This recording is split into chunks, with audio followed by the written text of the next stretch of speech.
Hello! చెప్పండన్నా. ఏమా ఏదన్నా తిన్నావా లేదా? ఆ! తిన్నానన్నా. ఎందుకమ్మా నాకు అబద్ధం చెప్తున్నావు? నీ గొంతు వింటేనే తెలుస్తుంది నువ్వింకా తినలేదు అని. నీ భర్త చనిపోయినప్పటి నుంచి నువ్వింకా అలాగే ఉన్నావు. ఇదేమీ బాగులేదు గాని, నేను నీకొక స్వామీజీ అడ్రస్ ఇస్తాను. నువ్వు వెంటనే వెళ్ళి ఆయనొక్కసారి కలిసిరా అమ్మా.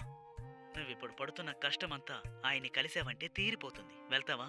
ఆ! వెళ్తానన్నా. సరేనమ్మా.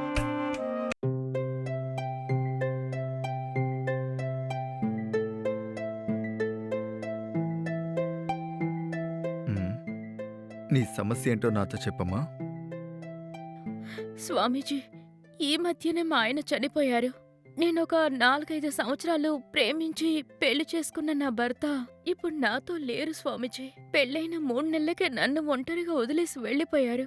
ఇప్పుడు ఏం చేయాలో నాకు అర్థం కావట్లేదు. ఆయన వెళ్ళిపోయిన చోటికి నేను వెళ్ళాలనుకుంటున్నాను. అవునా?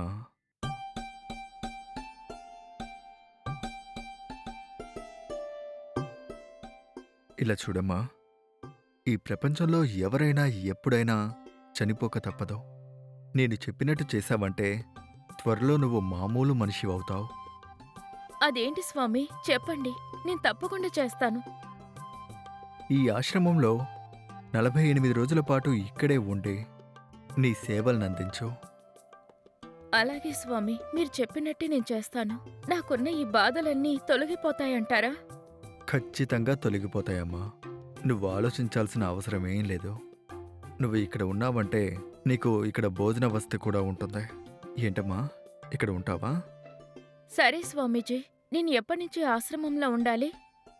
ఈరోజే, ఇక్కడే, ఇప్పుడే నా ఆశ్రమంలో నువ్వు ఉండిపోవచ్చు.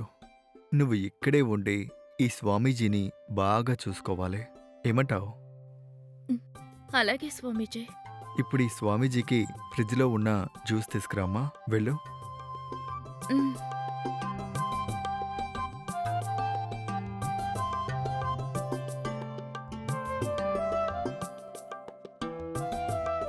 ఇదిగోండి స్వామీజీ. ఇదిగోండి.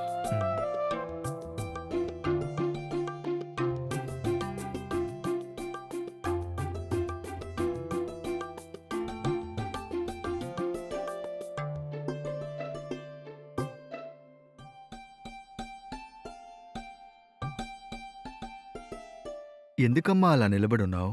రా, వచ్చి పక్కన కూర్చో. ఉమ్,